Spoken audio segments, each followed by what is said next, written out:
Carl saw a boat in the distance, clearly piloted by one of his own. Had he finally made it to civilization? His hopes were immediately drowned out by the sound of gunshots.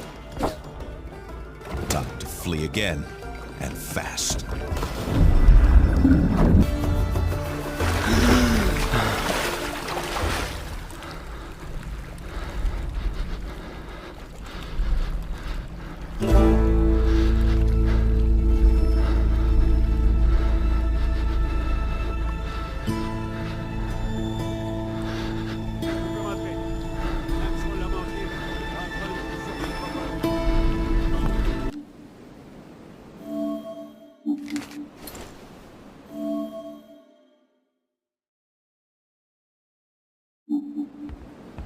The starting point of his investigation was to take inventory of his working tools.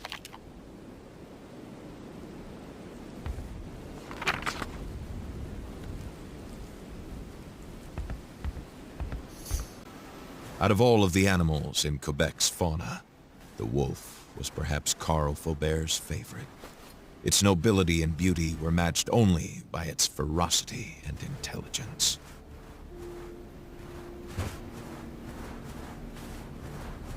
Wolves do not generally attack human beings. At least, not unless you attack them first. Carl tried to put the horror into perspective. Accidents happen, and in the inhospitable far north, it happens more often than not. Nevertheless, a feeling of déjà vu stayed with him, as if the carnage was not over.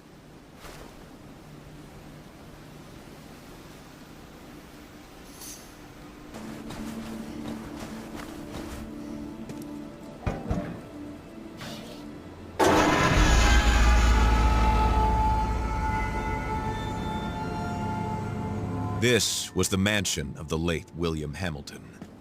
No doubt about it. There was no other rich industrialist in the area to have a sumptuous mansion built in the middle of nowhere.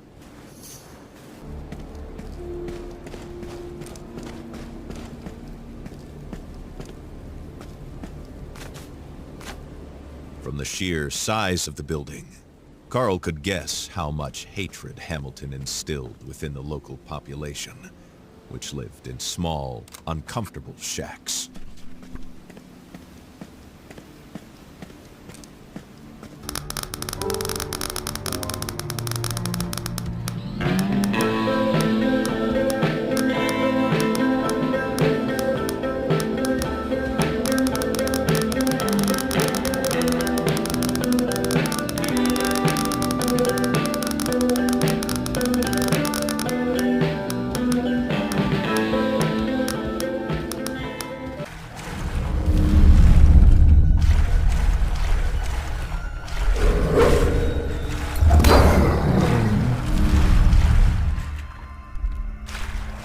This wolf had a strange appearance, larger than average, and these blue eyes, that icy stare. Carl felt an instinctive terror rise in him.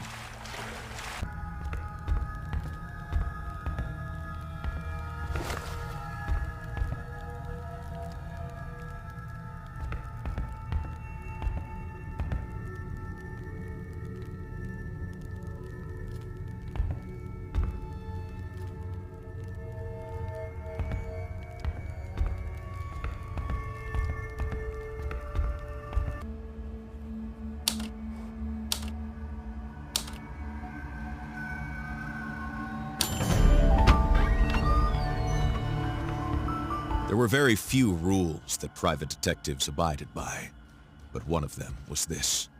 Behind back doors and complicated locks usually lay hidden the answers to your questions.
Carl Faubert could recognize a love nest when he saw one. If Hamilton indeed had a mistress, this was the stage for their romance.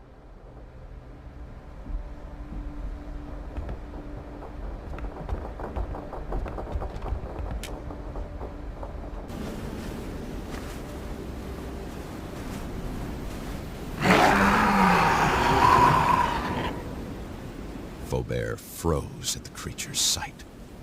Was it real, or another figment of his imagination? Without a proper weapon, the detective could not defeat the creature on his own. It was best to run away.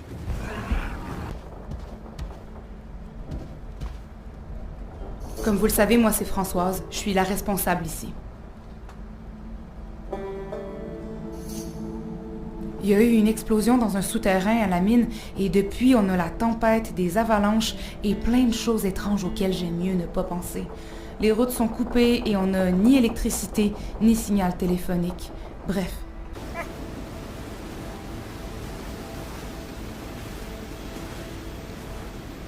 Carl Faubert became pensive in front of the now assembled pack. The genealogy of these dogs could lead us back to time immemorial. Throughout the millennia, from litter to litter, they had never failed to guide man through a hostile nature.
It was difficult to imagine a polar bear living anywhere at this latitude, but specifically a polar bear with such a pristine coat and vivid blue eyes, which followed you with a disturbing insistence.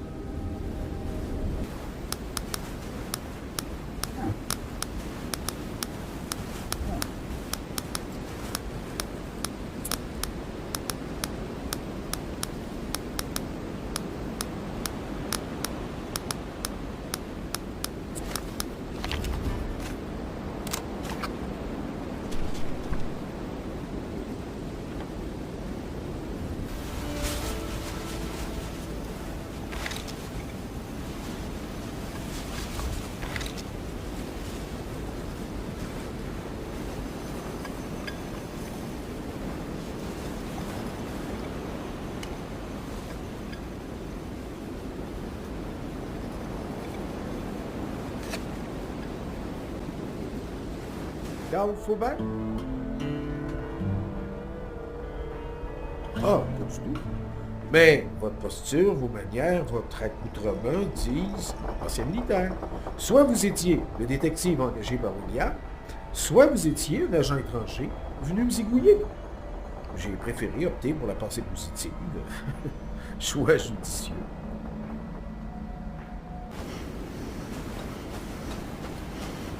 This gaping hole that revealed itself to Carl gave him vertigo. It was not the height, but the immensity of the thing.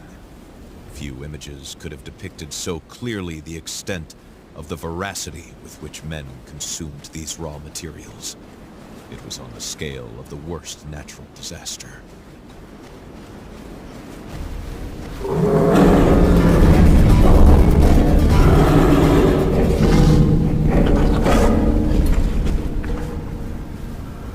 His conversation with Jules Demers had convinced him of the dangers of exposing himself to this smoke.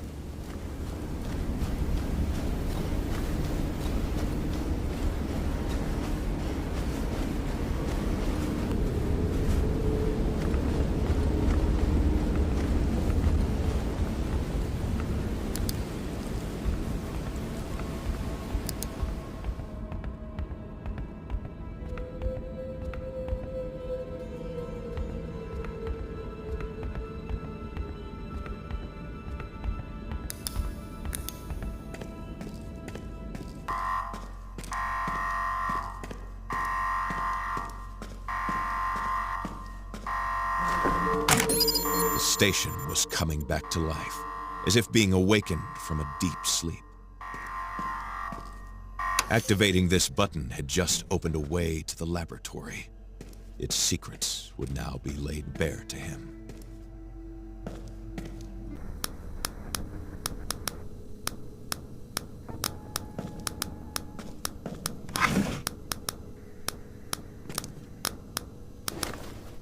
Y a quelqu'un? C'est qui?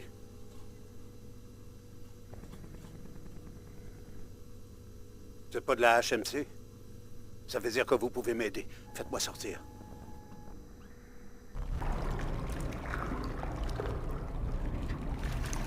The basement appeared to be completely flooded.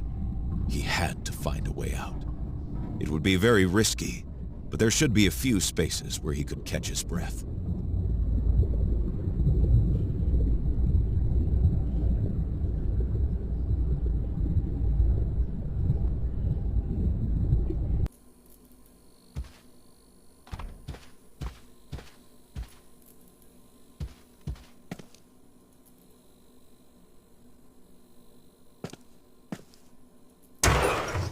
Few things were more exciting to a private investigator than finding a pay stub.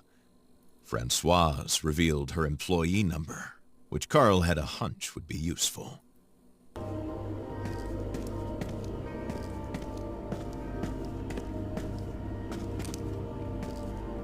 Carl could hardly believe it.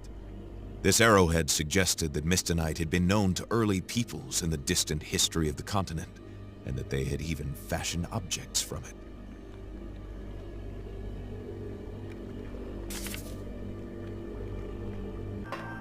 Had he really been talking to a ghost? Or was it just the prolonged exposure of his brain to the Mistonite that was beginning to warp his senses?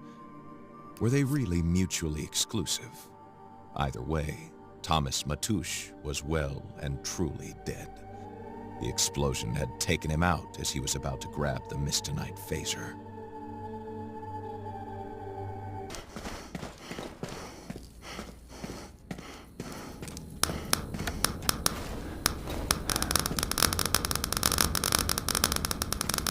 This conversation had been more than mere hallucinatory delirium. The information received could be verified. Could the Brume act as a bridge to the past?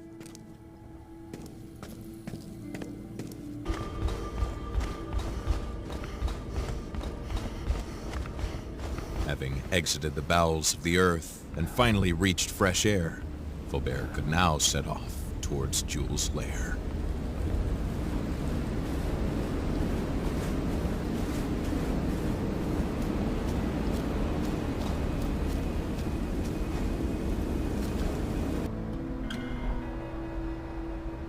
Ah, j'avais perdu espoir. À partir de ce modèle, je pourrais finaliser l'instrument installé sur la tour radio. Et vous avez le pistolet, c'est parfait, parfait. On pourra alimenter le prototype et vous en faire une arme.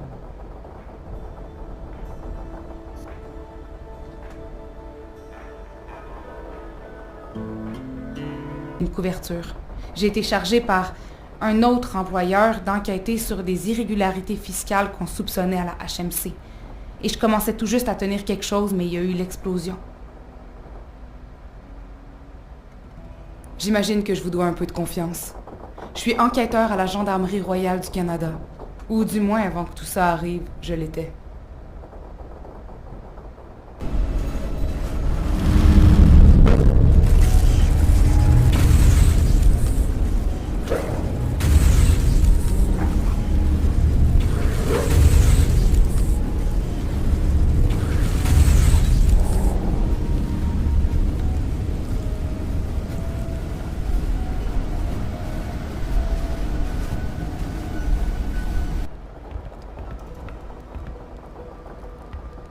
Was this creature what the occupants of this place were afraid of?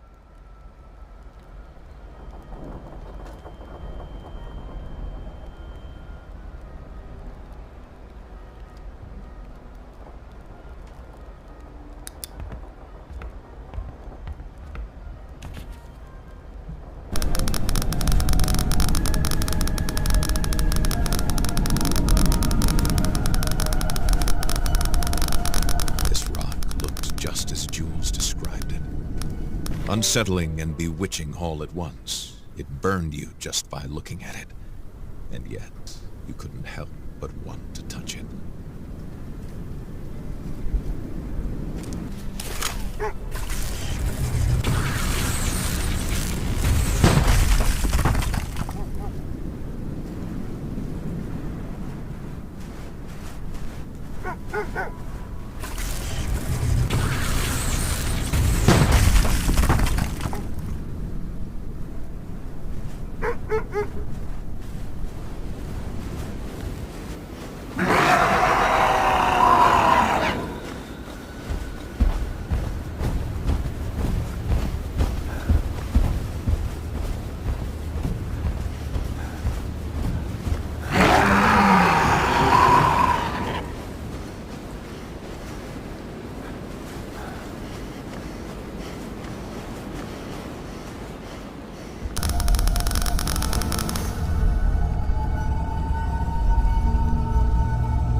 Carl could not recognize in this scene either a rational crime or murderous fury.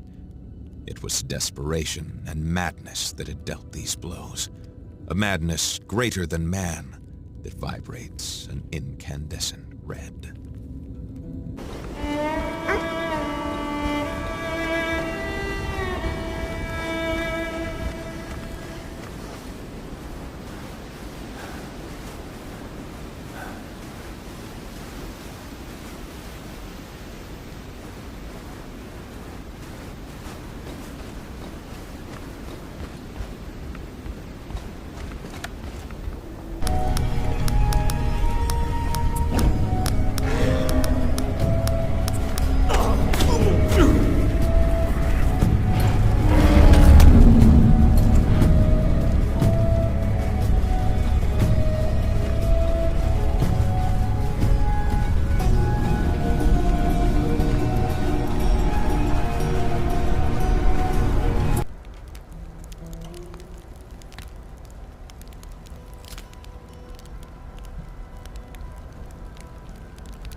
L'appareil est prêt.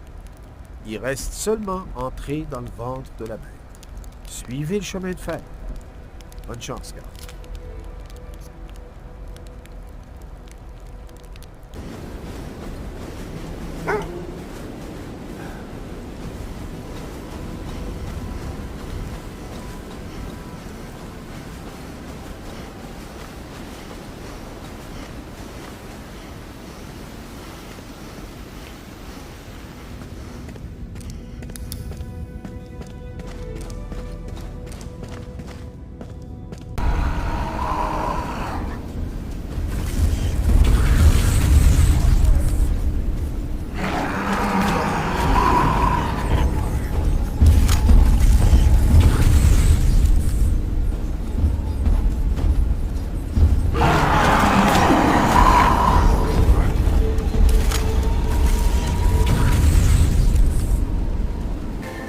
Switch on the machine and hope.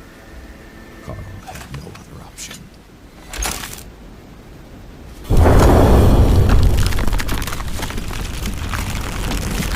There was no disputing the power of the device. Carl could feel the vibrations in his fingers. Soon, the magnetic waves reached the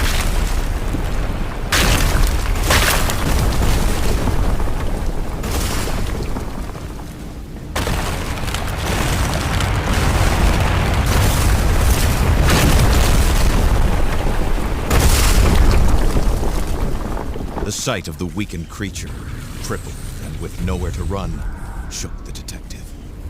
Wounded animals are the most dangerous.